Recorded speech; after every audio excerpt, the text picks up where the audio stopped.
S3Ranj, and I hope you're all doing super well. So I've been really busy with the YouTube shorts recently, but I haven't uploaded an actual full YouTube video on my main channel for a little while now. So hopefully, as you would have been able to tell from that very beginning clip, I'm back at ARES tuning today, and I'm back to see the S3. Think I can just about see it there. The engine is actually out of the car, so we'll quickly have a look at that now, and then we'll catch up with the main man himself, Nathan. I've received quite a lot of questions that people want me to ask Nathan. If you are new here, please do stick around. My name is Ranj, and if you haven't watched the video already, my S3 a couple of weeks ago now, maybe a couple of months ago, actually had a catastrophic engine failure, and I'm going to be documenting.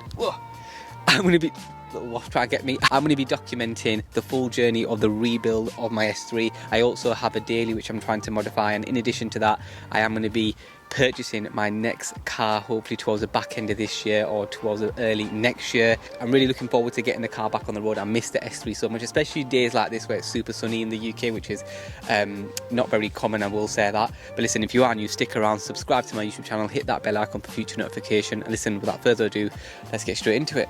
So Nathan's just doing something right now, but I just thought I'd show you the S3. Do you know what it is? I was saying to Alicia this morning, it feels like I'm going to go see my child that I've not seen in ages. That's how much I actually missed the car. But as you can see, there is no engine in the S3, which I'm assuming I'll see very soon. But look at that.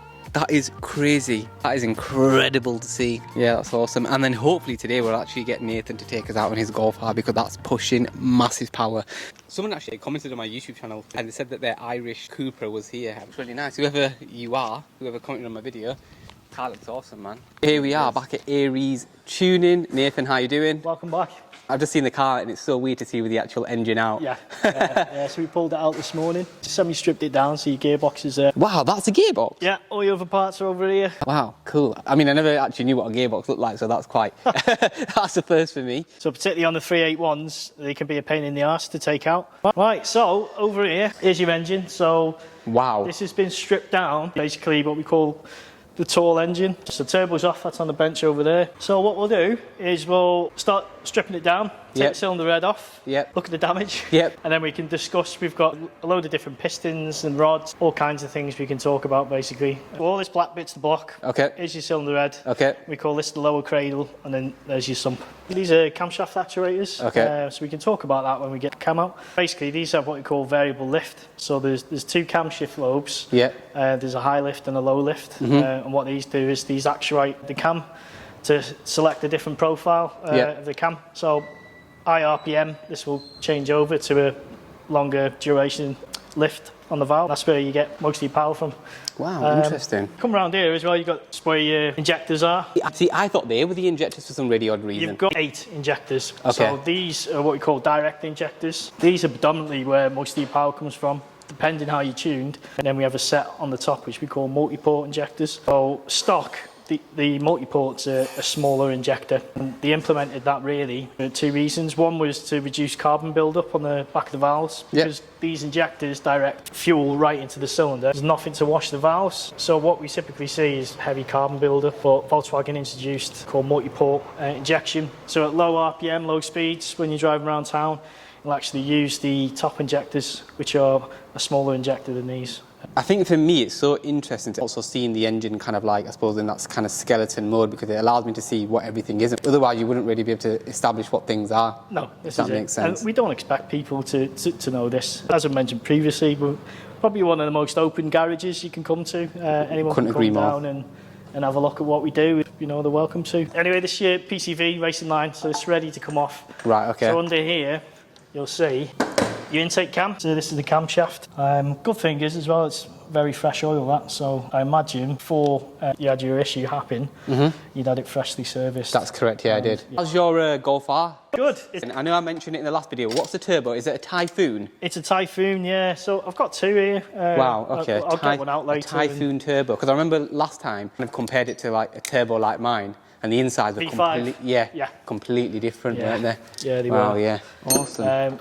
It made very impressive results, that turbo. It did, yeah, because I mean, quite a lot of people were speaking about it on Facebook as well, I think. 720 horsepower we made. 720 horsepower. And what's it like to drive on a... I mean, I can take you out in it later if you like. Yeah, absolutely, yeah. It is absolutely monstrous, as you can imagine. Yeah. I mean, we made 600 foot-pound of torque, which is, for a little car, it's mental. Just wow, that is crazy.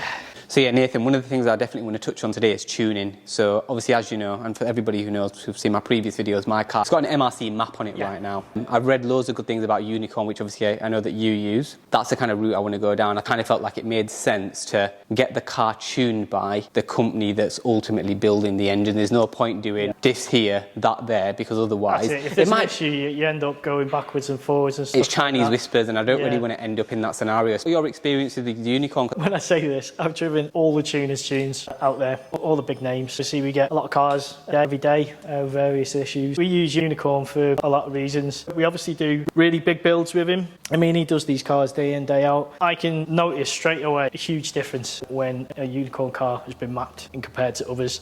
One, they feel really sprightly, low down under the turbo. Interesting. They just drive so much better. And secondly, we've never had an issue with his tunes whatsoever. Sort of customer experience you have with him as well is very one-to-one. When you go there, later down the line, you'll see he actually sits in the office. He's got two screens. One of them's login, the other one's writing a file. A guy called Mario who's actually doing the driving on the dyno. Yep. Once he's in the zone, he's in the zone. Very particular, very experienced, especially with these cars. My S3 got tuned by him. That's still running around now. 530 horsepower. Hasn't dropped a beat at all, that car. As is your Golf R, right? Because that's where it was dynoed, right? Yeah. Chris's Monster Cooper as well. Is that the white one? That's the white one. Yeah. There's loads of little things he's actually brought out for this particular ECU and this car anyway. So this car runs a Simos 18.1. So he's cracked the ECU to have switchable maps, rolling launch, adjustable launch, flat foot shifting if you're a manual. Previously to that, there was a lot of people out there that would tell you to go and get a Cyvex ECU purely because of the control you can have with that. You speak to Rick, he'll just tell you you're wasting your money. I mean, the amount of fail-safes you have on a stock ECU, if you were to copy them on a Cyvex, you'd be there bloody months. Absolutely amazing guy. It just feels like it all makes sense, so I'm looking forward to see how it pans out. I've got experience driving the car with an MRC map on there. It'll be interesting for me to provide a genuine... Yeah, exactly. Yeah, so this is the upper timing cover. So these here are what we call the oil control valves. This camshaft will actually, we call it phasing, it will adjust phase, so the timing will advance and retard. It does this by oil pressure. So these are what we call opposite thread. So they tighten to the left. Yeah. Not the right. That's literally what they are. You might have heard this a lot, cam magnets. I mean, whenever anyone has an issue on the forum, people always say cam magnets. Yeah. And what it does is it just actuates this. Oh, wow, yes, I can just... And it allows oil pressure. So basically inside this cam, there's little oil galleries and it will actually move the camshaft backwards and forwards, depending what the ECU requests. That's interesting. Yeah. So what we do with these, we usually put them in oil. So what are you expecting to see? You know, at first I thought to myself, the block is going to be damaged, but there's no real way of seeing until you actually take things apart. Yeah. So I thought, just keep an open mind, and yeah, that's probably the best thing to do, really. Very rare we'll actually see the cylinder damaged in such a way that we can't use it again. From, you know, we get a lot of these particular failures that you've had. You need to check for, is what I'm going to check for in a minute, because you have had a dramatic loss of oil pressure. As I previously mentioned, if it happens high in the RPM and you lose oil pressure all of a sudden, everything's still spinning. Yeah. So obviously as oil dissipates from the engine, from a lack of pressure, you then have metal on metal. So there are a few little things we just need to check. Make sure that we haven't got any oil starvation damage. So straight away here, if you just see these little score marks. Yes, I can. On both cams. Yes. Now, you can't actually feel them, so they are actually okay. What we typically see with bottom end failures, again, with a lack of oil pressure, is these cams actually chew, because there's a bearing which have just taken off. I mean, this is aluminium. So this is what we call the cam bridge. So what we check for is, you can just see some light scoring in there. This is just fed oil, basically, through this gallery here. Right. That's what feeds oil up into the cams, into the oil control valves. Yep. As soon as because the oil acts as like a barrier, like a cushion. Right. And as soon as that disappears, i.e. lack of oil pressure, it will start eating into the cams. So had you driven this further than you did, these cams potentially could have been unusable. On this line here, these two lines, is where we have oil pressure. Oh, yes, I can see that. It's like a darker kind of like ring, the inside one. And because that bracket's a bearing, if there's any indentation here or deep gouges, oil's going to escape from there, which will... Right, okay. You'll lose oil pressure basically on the engine. Yeah, good news there. This is the first thing we check for. This is the cam cover, which is actually a cam cradle as well. By cradle, What I mean is this actually holds the cams. So what you're going to see now when we take this off, see the back end of the cams actually lift up. I mean, they have a common issue where basically sealant in between where your spark plugs sit and where this cradle goes down. Quite common for that sealant to fail. Right. And you start putting oil into the plugs. And a lot of people think, no problems, we'll just whip this off, reseal it. But it's a much longer process than that. The cover actually holds the cams down. Once we lift this up, it's going to take tension off the chain, and you'd have to basically strip the side of the engine to redo the timing. Wow. But, I mean, it doesn't matter for us because we're stripping the engine anyway. In any case, yeah. So all our bolts are off. Volkswagen use like what we call anaerobic sealant. Yep. So you can see this is still quite solid. Solid, yeah. You see our cams now have lifted. Yes. So if I take this off, see how the cams have both come out now. And by cams, we're referring to these two things, aren't we? Yes. Yeah. That's because this chain is under tension. It's the intake cam. Yep. As you see, we've just got one set of lobes with the exhaust cam. We've got two sets of lobes. So we've got what we call high lift and low lift. Yep. And what these actually do is they'll actually Oh, wow. move over. This is what those actuators do. If you look at where the lobe actually, so below here is a valve basically. Yeah. So here's your valves with your valve springs. Yeah. So we're on low lift there. Yeah. And obviously if this comes across, this lobe is then going to roll on this. It's what we call variable valve lift. Take the crank pulley off, take this lower timing cover off, and then take these guides out. And then we're going to crack the head bolts off. You can get the cylinder head off, and then we can see visually what exactly has happened. This cover is no good. These are use once covers basically. It's just because they bend when you take them off. I mean, you can clean them up, and some people, I mean, we've seen people, but they bend them back in position, but really, it's not worth it. No, them, it's not worth it. Yeah, absolutely. Here's your timing chain. Wow. And obviously, we're just taking this off the cams. That is crazy. It looks really complex. Of all the engines I've done, this is probably one of the easiest engines to run, believe it or not. So one of the things we do on all engine builds is we will renew this timing chain.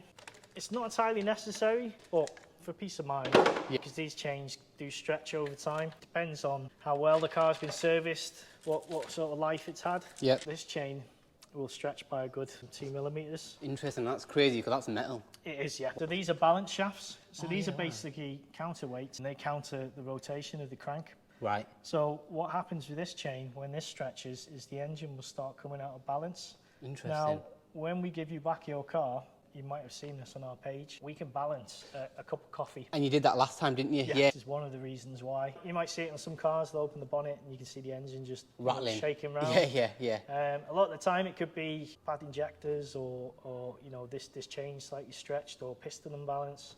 With pretty much every engine we do, we always send the customer a shot of a cup of coffee on the engine just to show how smooth it's operating now. When you time these up, another common mistake you see, this one in particular, because obviously there's a guide, there's timing marks. So if you look at this chain, it'll have a coloured link in a couple of places. So these are supposed to go 1 o'clock, 2 o'clock when you're setting the engine up. However, this shaft needs to turn up to 20 times because it has to line up with this dot as well. And a lot of people overlook that. And if you were to put this engine in that car, you'd feel oscillation. And we've had that a couple of times. People have sort of done their own chains and wow, that's really interesting. It's so intricate, isn't it? It is, yeah. I mean, it's not... It's an extremely intricate thing.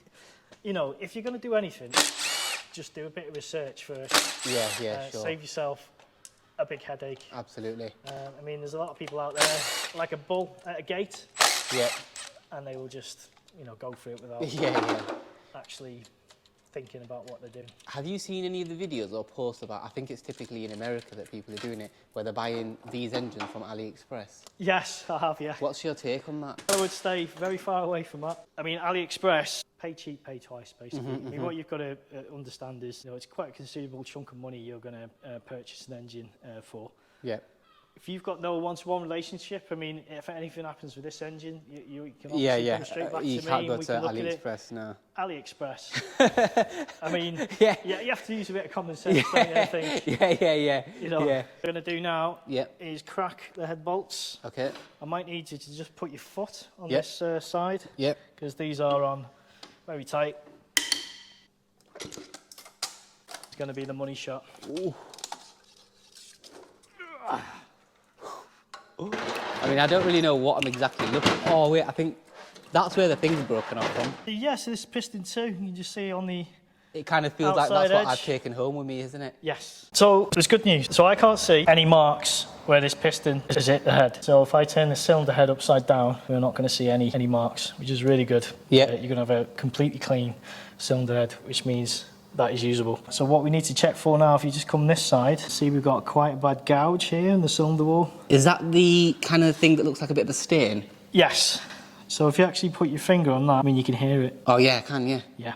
So it's quite a deep gouge into the cylinder wall there. However, what we need to do, once we've stripped the engine down, we run a gauge, so what's called might check it. Yeah. And we just check how deep that is, because bear in mind, we're putting forged pistons that's oversized. Yeah.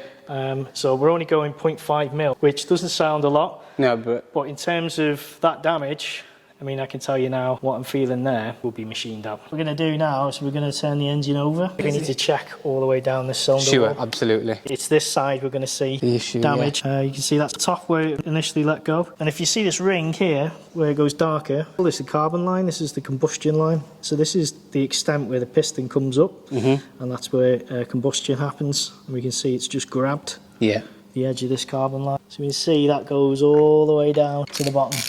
Oh my god, yeah. Shit, man. I can see that. The damage is worse at the top, so this is where it's let go, basically. Coolant come out though. Yeah, see that.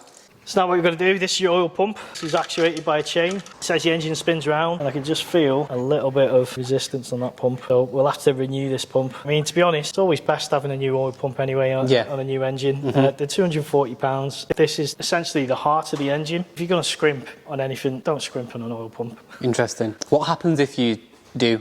So a lot of the engines we have, where they've had oil pressure issues or bottom end failure and they've sucked in a lot of metal, I mean, there is a pickup here with a strainer, but you can still get, microparticles of metal in there, and eventually it will just seize the pump. Yeah, easily, because that's not that... Yeah. I mean, that's not that fine, in my opinion. I've got an issue with the oil pump, you've got an issue with oil supply to the engine. And to get to that, do you have to obviously strip the engine down to replace that? So it's better No, you can actually replace this just taking the oil pump off. Am I right in thinking that oil's quite fresh as well? That's all, yeah, it's very fresh. Yeah, I thought so. Yeah, hardly been used, that. Yeah, sadly. Yeah. What's your kind of go-to preference for oil? It depends on what spec, really, and what power you're running. So most of the time we use Quantum. We use the Platinum Plus. That's really good for daily driving, stage 1, stage 2 cars. Stage 3, I would recommend Quantum. If you run cooling, then you can look at the track spec oils. Now the issue with track spec oils is they have a different operating temperature. For instance, there's Miller's Nano Drive NT Plus. I've heard of that. I've actually heard bad things about that. Well, this is why you're going to hear bad things. So that oil, primarily, its application is for a race. Right. So race cars have, oil. You need oil cooling if you're going to hammer it around everywhere. So you need to keep that oil within what we call an operating temperature. Now, the operating temperature for Miller's is about 60 to 110 degrees. Okay. 110 being the maximum side. The operating temperature for Quantum, for instance, is much higher. What tends to happen, if you put Miller's oil in a car with no cooling, no oil cooling, over exceed that oil temperature, and once you get oil too hot, it starts degrading and breaking down, and it will turn black really, really quickly, and you'll lose your lubrication qualities. That is not going to be good for the engine. So it's not that it's a bad oil, it's just that people don't realise what the actual oil is technically used for. Yeah, exactly. Interesting. There's an application for all parts, really. Yeah. I mean, I don't run an oil cooler per se, but I run an airbed sump, which acts as a cooler. It's well worth an investment. They're very expensive. They're £850 for this particular sump. It's weird, on my partner's Q3, it's metal. Well, that's it, yeah. Really weird. Some of the Tiguan engines as well came with a metal sump. Airbed sump, it's a larger capacity sump, so it actually holds 1.5 litres more of oil. If you've got a larger volume of fluid, it's going to take longer to heat that fluid up. As the engine exchanges oil, i.e. as it comes back from the engine into the sump, it's going to hit colder oil, which obviously keeps it cooler. Yeah. But not only that, because it's on the base of the car, you have airflow travelling under the car, and the airflow actually cools the alloy as well, which cools the oil once again. So I never see ever over 100 degrees on my oil temperature. Really? Yeah, and that's at 720 horsepower. So if you can imagine the amount of heat that's generated at that power when you're at 720 horsepower, it's not a car you can just blast around everywhere. If we think about it realistically, 700 brake horsepower is supercar power. It is, yeah, it is, yeah. So this is what we call the lower cradle. And you can see one of the things we do with these cradles. Yeah. I mean, we do this with all the engine parts. Everything is cleaned. Just one ready to go on. Flipping heck. Has that been cleaned? It's been cleaned and it's been painted. Jesus, I was going to say it looks brand spanking new. But if you look at this engine, we partially built. Oh, wow. So all the blocks repainted, all the sumps cleaned. We do go over this, we clean everything basically. Guys, just to compare, look at this, yeah? It's basically like a new engine. Mine looks brown, this one's black at the top, in the middle. And look at the silver and look at that. That is wild. So another interesting thing, I mean, depending if you research about engine building, this, that and the other, there's a lot of different options. I mean, we have different head studs, which are these APR head studs. Yeah, wow. So instead of the head bolts that we took off, which are these stock ones, so we have studs which actually screw into the block, and then the bolt or the nut actually tightens the head. So they've got a stronger tensile strength. That is mental, man. So, these are the kind of like fine gritty bits like you actually have to consider. Do you know what I mean? Like bolts. People asking if we use main cap studs. This is quite interesting. Forgive me if it's a bit of waffle. Yeah, on a lot of, particularly the Honda builds, various other, the ARES sort of builds and that, they will actually put studs in place of these bolts. The reason for that is they want a stronger NU tensile strength to hold the main cap in place. However, it's not necessary on these engines. If you look here, you see these bolts? Yep, these caps are actually bolted on 2 axes. So we've got the main cap bolts here, and then we've got these stabilising bolts here. That cap basically isn't going to go anywhere. But what happens as well, I'll show this when I take the crank out. All these blocks are machined different from factory. So we have bearings on the inside of these caps. The space between the bearing and the actual crankshaft is critical, because that's going to determine how much oil pressure we have in between the bearings and in the engine as a whole. What happens when you use main cap studs is you're actually compressing that cap down further. Because these are all machined different sizes, they're all actually colour coded, which we'll look at on the side of the block and the crank. Your tolerances are going to be out of spec, basically. It's the same with people that use race main bearings. Is this the bit that we saw last time where you said that there was when I said there was like a bit of a Tipexy thing? Yes, that'll be on this part of the crank on the other side. See it there? Oh yeah, there we are. See where the bottom of the piston's just scuffed it? And that piston just fell out, so that's the piston. Is that number 2? That's number 2. Oh. The reason it fell out. Oh wow, is because I mean, you can see where it's melted. So it's actually got really hot. We see this a lot, and again, like I said, on the cylinder right at the top, it's actually a bit of alloy from the piston that's sort of melted onto the cylinder wall. Wow. But you can take this home. I am going to absolutely take that home. Match it back together. Yeah.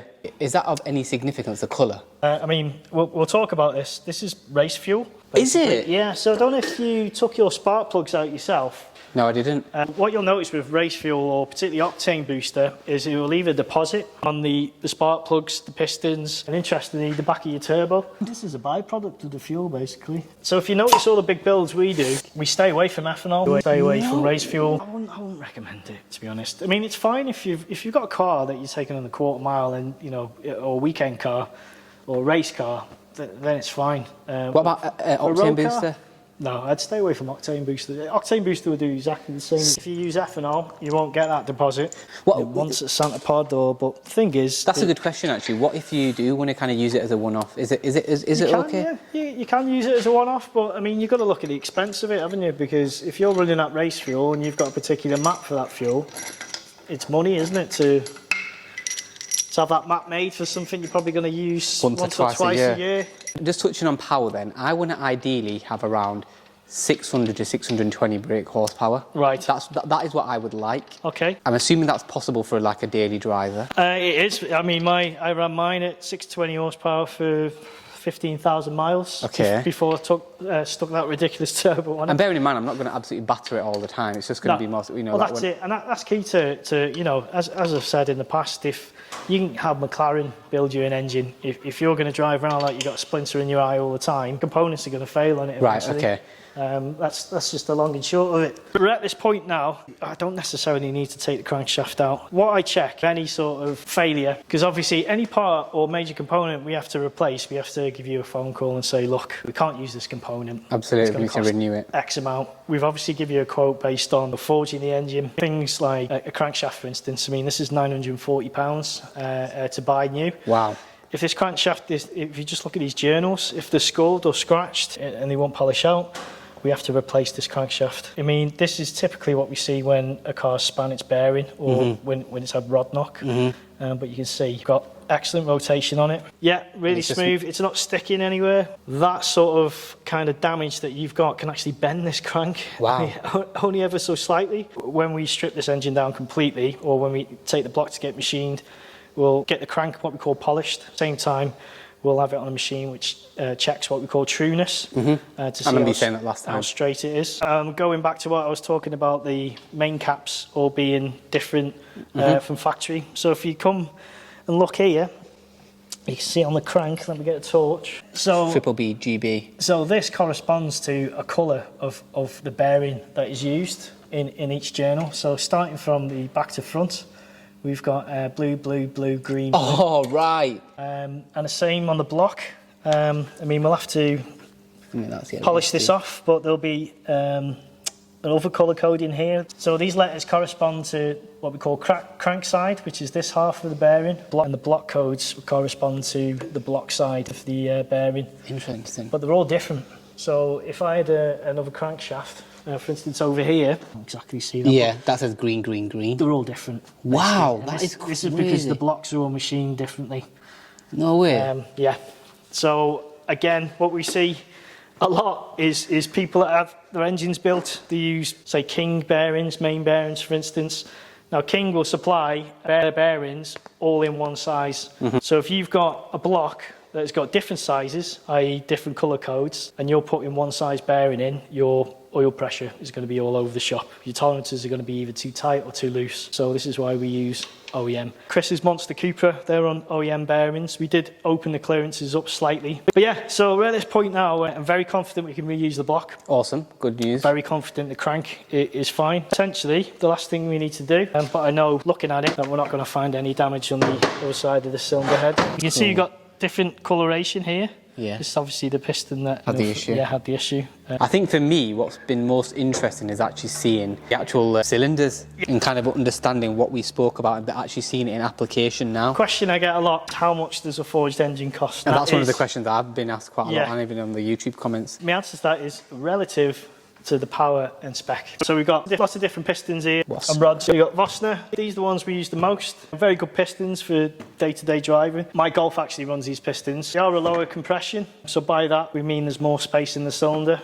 for combustion and compression. Stock compression on the Golf R or S3 is 9.6 to 1. These pistons are 9.3 to 1. We've got JE pistons here, the top ones, they are 9.5 to 1. And then again we've got JE pistons on the bottom, 9.3 to 1. Now the difference between these pistons is different property, tensile strength in a nutshell. JEs are probably the top end of expensive. These are about, with import duty, £800 to £900 for a set. Wow. Are they American? JE are, yes. Here we go. We've got... It's obviously very different to your stock piston. Completely. Yeah, I can completely see the difference in any case. But you can see what we call the dish. That's the first thing I noticed. Combustion dish is much larger than the stock one. I mean, you can see this is cast, whereas this has been machined.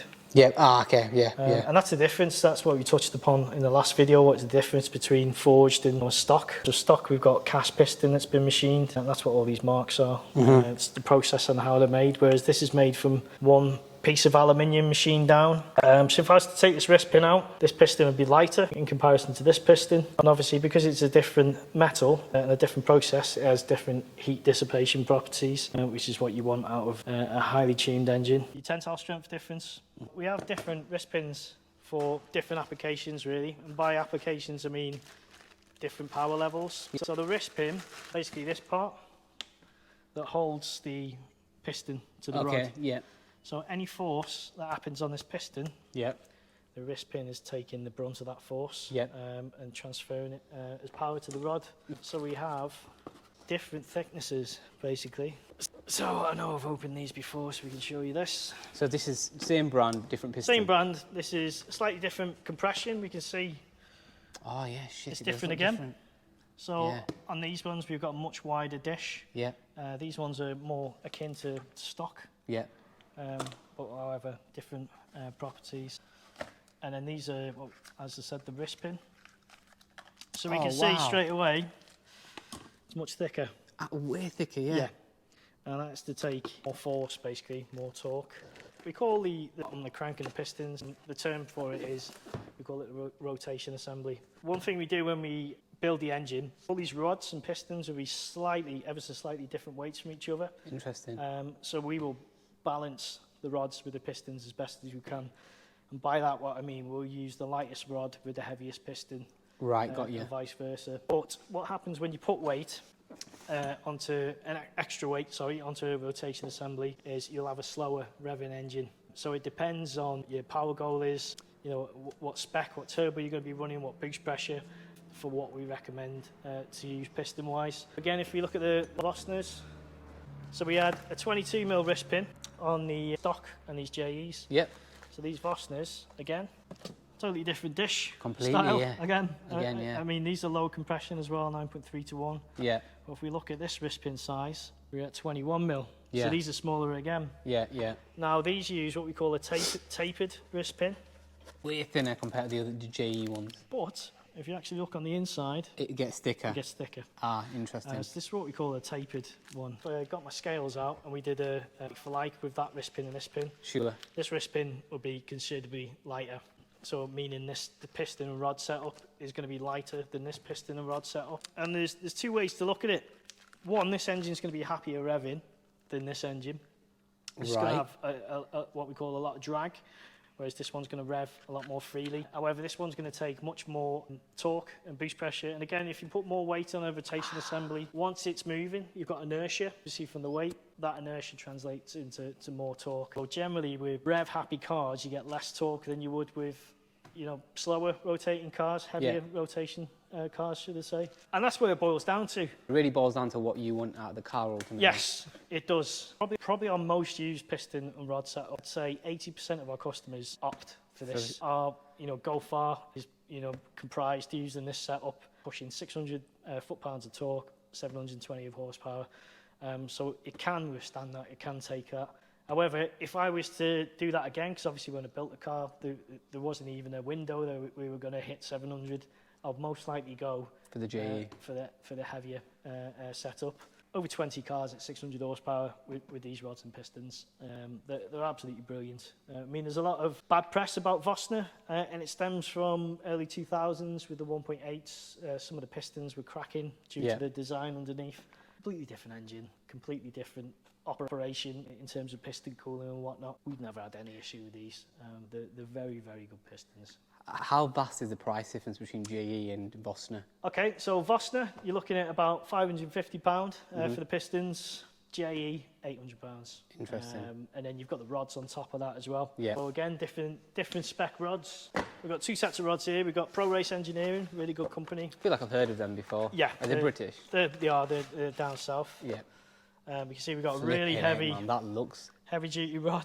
Yeah. So this is an I-beam rod. That just looks stern. Like, yes. Looks proper, like tanky. That. It's very heavy. Yeah, yeah. Again, it's the, you know, like I was saying about the heavy quality rotation. the actual quality of the look as well looks crazy. And these are the rods we use the most, to be honest. ZRP, absolutely brilliant rods. Again, our Golf, but we call these what we call rifle drilled. So we actually have oil that goes all the way up the rod. Interesting. To the wrist pin. Whereas these have only got little. These have got a hole at the top, so it's actually fed from the piston side. No hole going to the bottom. But I mean, they look. They do look similar. Yes, they do. They're very similar. Bear in mind, this has still got the bolts. If you just grab hold of that, feel how heavy that is. That is heavy. With the bolts in. Yeah. That's without bolts. Yeah. Wow. And that's considerably heavier. Yeah. And again, so this will have a much stronger utensile strength. Yeah. And torsional strength than this rod. I mean, these rods this setup with the Vosners. So again, so the ZRPs with the Vosners. Yeah. If we look at the size of the wrist pin, we've got Flipping much larger than this one. Yeah. So this rod and piston setup is actually rated to 225 horsepower per cylinder. So if you do the math on that, it's over 900 horsepower. Wow. Whereas this setup will probably, get you past the thousands. So you're going to be relatively safe when you go around 600 brake horsepower, because obviously. Oh, very safe. Yeah, very. And as I said, this piston rod setup is one we use the most. So believe it or not, that is one part of your puzzle. Yep. When it comes to speccing. Yep. So the next thing we'll talk about, and this is quite critical when you come to a certain threshold of power. Yep. And this is the cylinder head. So here's one of the things we offer as well. We paint the rocker covers. I mean, obviously yours is over here. Silver. Yes. Really dirty, and a lot of customers opt for this. Just looks nice in the engine. Does, yeah. We've got our cylinder head here. Now this is one, believe it or not, it's been ported. I mentioned earlier. What porting is we actually open up these galleries. So this is where the air is coming into the engine. Now if I get a stock cylinder head and we do a side-by-side comparison, you will see the differences. Now the basics of getting power out of any engine is more air in, more exhaust out. So the more efficient those galleries can be, the more power you're going to make. Straight away. Oh, now I get what you mean. And this is obviously dirty. But can you see we've got this throat? And if you look at this, we've got no throat. Oh, right, so you kind of drilled it out kind of thing. Yeah. So they get machined out. Right. What this allows is more airflow in. If we look at the finish on this, you can see it's quite a rough fit. I mean, it's almost like this. Yep. And if you look at the finish on that, smooth. Yeah. On these cylinder heads, and the reason why these cars get to temperature so quick is the exhaust manifold is actually internal on this cylinder head. It's not like a lot of other engines where this one, for instance, this is a VXR, and you can see where our exhaust is. Mm-hmm. So we'll have what we call a big pipe, big manifold, which will drive the turbo. So I can stick my finger straight out of there. So basically combustion goes straight into the manifold. So on this engine, this is the manifold and it's internal. And these core plugs are actually retaining water. So we've got water jackets. So what happens when you start these engines is straight away you've got combustion, heat in the coolant. And this is why your coolant temperature, in a matter of minutes, you'll be at operating temperature. The caveat of that is we can only port as large as we can before disturbing these water jackets. Now, the other thing we do, so this is a gasket this sits on here between the turbo and the exhaust manifold. And again, going back to like basic physics, more air in, more exhaust out. So if you actually look at this gasket, see how we can see material of the cylinder head on the inside? You can, yeah. So if we go to this gasket, this cylinder head, we can see we've got almost no material hardly anything on the inside. This is because this has been opened up. Yeah. And it's opened up all the way through. Wow.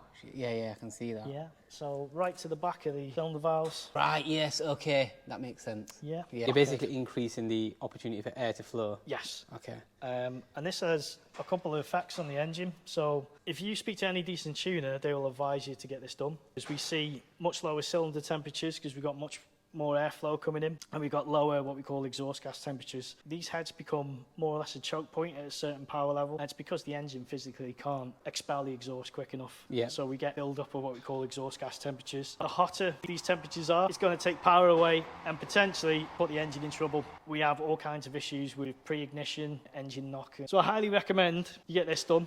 This isn't cheap. So it's £850 to have this done. We did initially start doing this ourselves, but if you can imagine how long it takes to do all this by hand. This is what you used to do by hand? Yeah, it is, yeah. So on your cylinder head, for instance, I mean, I probably should have pointed this out. You have what we call dividers. I'll go and grab one. It sits behind your intake manifold, basically. And VW put these in because the intake manifold has what we call, a lot of people call them swirl flaps or runner flaps. And what this does is it modulates air going into the engine. So particularly at low RPM, these flaps will be opening and closing. And what it allows is better torque distribution and fuel economy low down. Oh, wow. However, when we are going big power, we want to remove these because, like with the porting head, any restriction we have with airflow is going to hamper how much power and performance we can get out of this engine. So we don't actually put these back in on both forged engines. But what we do, if you can have a look at, you can see that step where it obviously sits in there. If we look at this cylinder head, you can actually see the steps have been machined away. It's just going to allow airflow. Tiny things like that make a difference. It's a massive difference. So when we tune, one of the things we notice on a ported head in comparison to a non-ported head is how much better cylinder timing we can get. And by cylinder timing, the best way to describe it is, if you're on a pedal bike, for instance, when you start off pedaling, you're going to push from the top of the pedal to get that momentum. The faster you go, you're going to start pushing from lower and lower and lower and lower down. And this is essentially what we do when we advance cylinder timing. The danger of that is obviously the build-up of heat in the cylinder. If I've got poor fuel, for instance, the fuel's going to combust before you want it to combust and cause you a whole range of issues. But obviously a ported cylinder head helps keep that temperature down purely by airflow. So we see much better cylinder advance, which means we can generate more power for less boost. It takes typically 4 to 5 weeks once we send the cylinder head off. Yeah, absolutely, to get machined. Hands down. A really important variable to consider. If you're going to go through this effort of, because I understand it's expensive. Yeah, it's mental, that. All these different choices of pistons, and obviously you can run away yourself with bigger turbos, this, that, and the other. Yeah. If you've got a power goal, the key to achieving that power goal for reliability is to over-engineer that engine to comfortably run that power. For kind of like my goal, or somebody who wants to kind of achieve my goal of around let's just say 600 brake minimum. Yes. What kind of setup would you recommend? I would recommend the Vossners. Right. With the ZRP rods, port cylinder head, and then I would recommend, excuse me for this is going to be quite a dirty sump. But this is what we call an iron sump. But do you drain it the same? Oh, yeah, obviously you do. Yes. So the properties of this, and the reason why it's different from a stock sump, first difference, obviously much stronger. Yours is cracked here, which is kind of a saving grace, because if you had this on, any energy trying to expel will find the path of least resistance. So that was the path of least resistance. Okay. That had the lowest U-tensile strength, so that went first. Mental. If you had this on, it probably would have found somewhere else, some other way. This is much deeper sump. Yeah, I can see that. Yeah. So it has a larger oil capacity. The most important thing, the reason why I recommend these sumps, particularly if you're tracking it. So this is your oil pump. So your oil pump generally sits there. Okay. On the engine. If we look here, so it'll be sitting here. Now this is what we call baffled. So if you imagine if we've got fluid in here and we're doing a hard right or a hard left, fluid in this sump is going to come away. Right. So if you're doing a hard right, for instance, you've got low oil level, you've momentarily starved this oil pump from oil because it will all slop up this way, away from that. What this sump does, and this is why it has little galleries with little flaps. Is that keeps oil at all times, no matter what you do. You might know that a common issue, doesn't happen with all cars, all engines, sorry. They have surge of oil sometimes. Under hard acceleration or braking, you'll see people on the forum saying, I put my foot down, there's loads of white smoke coming out. Yeah. And that is physically because they've had oil surge. So they've had oil come up through the block from the sump and introduce itself into the engine and burn it off. And that's why it has a big cloud of smoke. That's what this baffle stops, because the oil physically can't slap past this. So it keeps all the oil where it should be. Because this is alloy and it's under the car, this will actually cool the oil. This won't do anything. So there's no need for an external oil cooler. Wow. We're actually designing one, a sump ourselves. Okay. With a very talented machine guy. Yeah. He did all these for us. So we put these on every engine, regardless. You don't charge customers for it. Yeah. So this is the stock one, and it sits on the cylinder head. Just here. Yep. Oh wow, cool. And there's a very common issue, because this is plastic. When plastic gets old, it is brittle. Yeah. This O-ring will either fail or the plastic will break in here, and you'll end up getting water dripping on the turbo. Yeah. And coolant leak. What happens if it drips on the turbo? If the turbo's red hot and you're putting a cooler temperature on it, you're going to crack the manifold of the turbo. So we had these machined and made alloy, of aluminium. Obviously they're much stronger. Yeah, so of course. It's little things like that you just put on the engine. As I said, we don't charge customers for that. It just makes for a better engine. He made these anyway, and his designer has always designed a sump, which we think is going to outshine the iBed, because this has been right at the top of the market for a very long time.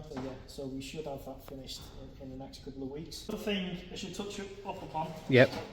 Really, is valve train. We have stock valves, stock springs, which don't necessarily make a difference to what we're doing porting. There are options for better valves. Buy better valves. These have just, again, got a better tensile strength. These exhaust ones, for instance, these are what we call inconel valves, so there's sodium inside them. Okay. And these, it just helps dissipate heat. So what we can do, and what we do with some people, we actually open the valve seat. So there's different size exhaust valves basically, so we can go +1mm or +2mm. To give you an idea, we had an S3 where we did 2mm oversized valves in comparison to a normal S3 with the same turbo, V5 turbo. It actually spooled in 1000 RPM quicker than the other, which sounds hard to believe, but with a ported head and large exhaust valves, that was the result. I mean, it was 3k RPM for anyone that's interested. Anyone knows a V5 turbo, they'll know how impressive that is to spool, peak boost at that RPM. There's no extra labour unless you want to go larger on the and then you've got extra machining labour. One thing I do recommend is stiffened valve springs. So you can actually buy all these separate. The whole package is about £1,150. I would recommend getting stiffened valve springs. The reason being, when you're high in the RPM, so stock springs, around about 7,400 RPM, they start experiencing what we call valve flow. And that's where this spring can't decompress quick enough. Imagine high RPM, the spring is compressing at a stupid rate. Because these are stiffened, get valve float from them. So what this means is we can raise the RPM if we wanted to. Very rare that you see stock ones snapping. I do recommend these. These are £400 for these springs. I just run stiffened springs on my Golf R. So I've obviously got a ported head. I've got stiffened springs. I've got stock valves, and I'm sat at over 700 horsepower, quite reliably as well. Other thing to talk about, you want 600 horsepower. Yeah, but that I was thinking about that. It's not going to get you there. I mean, if you call Turbo Technics, he will shout at you straight away. For running that turbo at 2.2 bar. You're like, it's too much. The V5s, for instance, the ones over there, we run those at 2.4 bar, 220 horsepower. I mean, we've got big experience with the V5 turbos over there. We've built well over 20 cars at 600 horsepower with that turbo. How you can look at this as well is, look, you don't have to do everything all at once. We can build you an engine to meet your goal of 600, 700 horsepower. It doesn't necessarily mean that you have to do everything all at once. I mean, you can sell these turbos fetch about £1,300. It's in good condition. There's no clay on the turbo. A bit of a clean up. That can net your money back. It is a really, really popular turbo as well. Do I have to go with Turbo Technics? You don't. You can use whatever turbo you want. You know the turbo company that is on your Golf R? EQT. What turbos do they do? So they do the Typhoon and they do an XL. So the Typhoon is, you've got to think about import fees as well. Import fees. The Typhoon actually runs custom lines as opposed to these stock lines because essentially it's a Garrett core. Right. Similar. Look at £3,000 for that turbo. Wow. Imported with the actuator, the turbo and all the lines and whatnot. We only recommend really 3 turbo companies. Obviously EQT, we're dealers for them. Very good turbos, very good quality. They are American, so what you've got to factor in there is if you do have any issues with anything, it's a long process. Custom fees and this, that and the other. Turbo Technics, we highly recommend them. My S3 ran a V4, very capable, great turbo. The other company is Litco.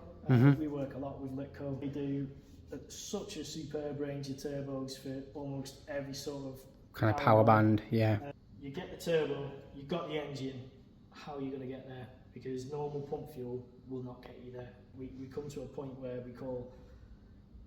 we say we're knock limited.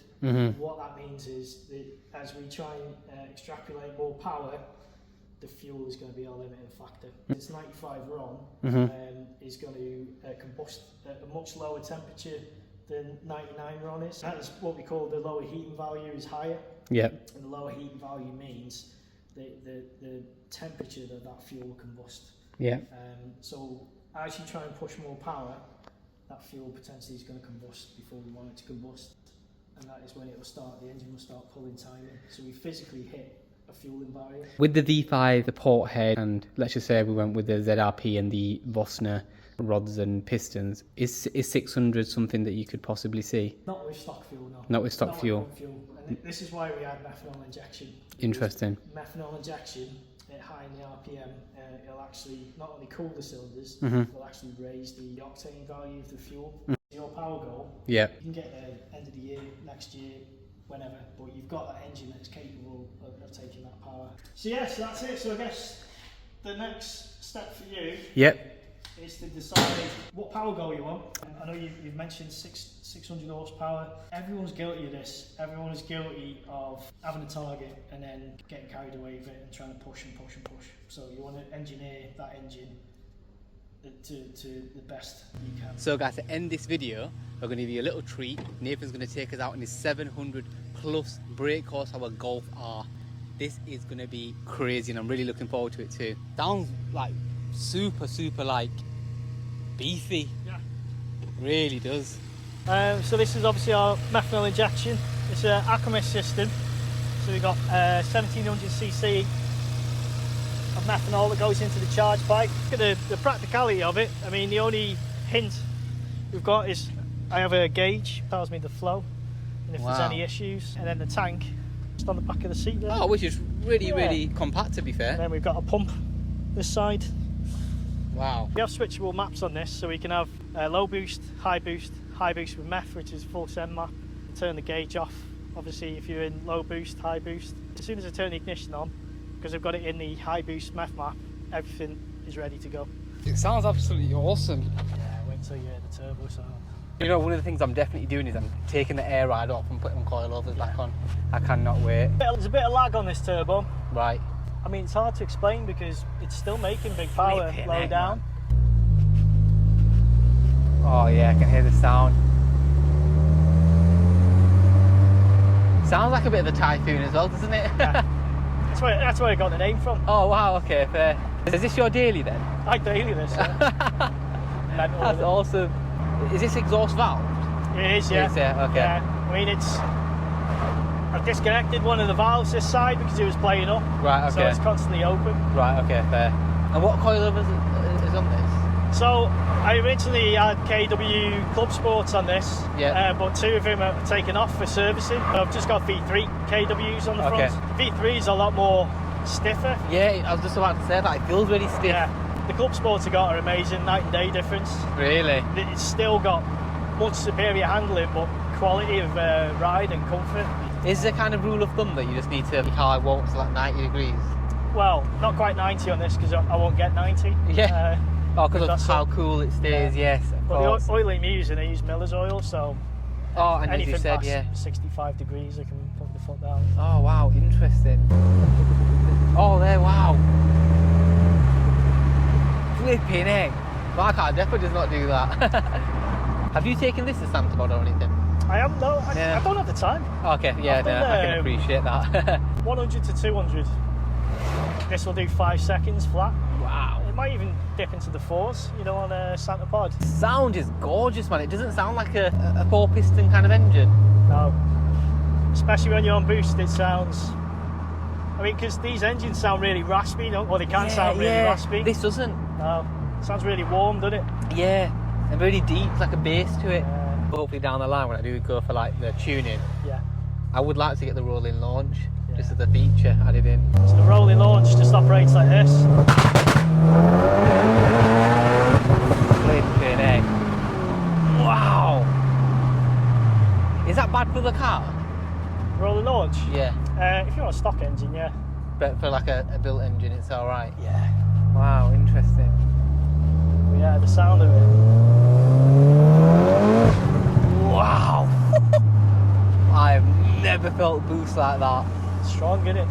Very strong. The coilovers are awesome. Yeah, they're very good. Really good, yeah. Well, it still drives nice, doesn't it? Yeah, I mean, really your good. engine will do this as well. Just drive like. Just casually, yeah. It's normal. Feel the top of this. Whoa! That is crazy, and there's so much more. It feels like it's just kind of right at the top. Jesus, just keeps going Christ. with it.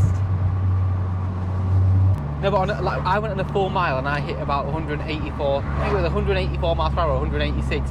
Yeah. This would absolutely like. I'd be shocked if this. 100%. Yeah. This is mental.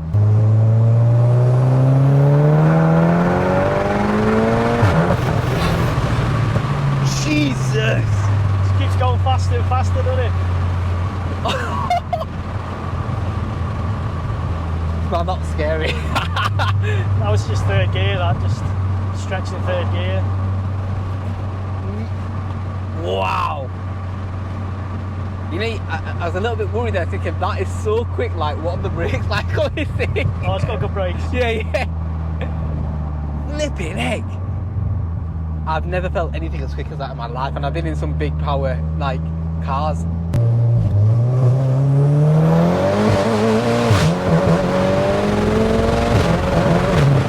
Feel the traction. Jesus Christ. Well, that third gear. Oh my God. Man, that would honestly leave anybody like lost for words. Yeah. Jesus. Flipping heck, man. And if you look at our temperature, oil temperature, It's 90, I mean, it's not even... 95. Yeah, wow. I'm really taken back and like sucked into the seat. And this really, like, you're almost in a warp. And like, you can't get out of it for a second until the car stops. I mean, it must be scary as a passenger because It's you're kind not in of... control, are you? Yeah, but it's kind of almost like a bit of a... You're just trapped in this time zone for a second, and then like when you let off, then you're like kind of back. But it's weird. Wow. Flipping heck. In any case, I'm excited to get my car back, man. I really am. It's just going to be awesome once it's done. It really is.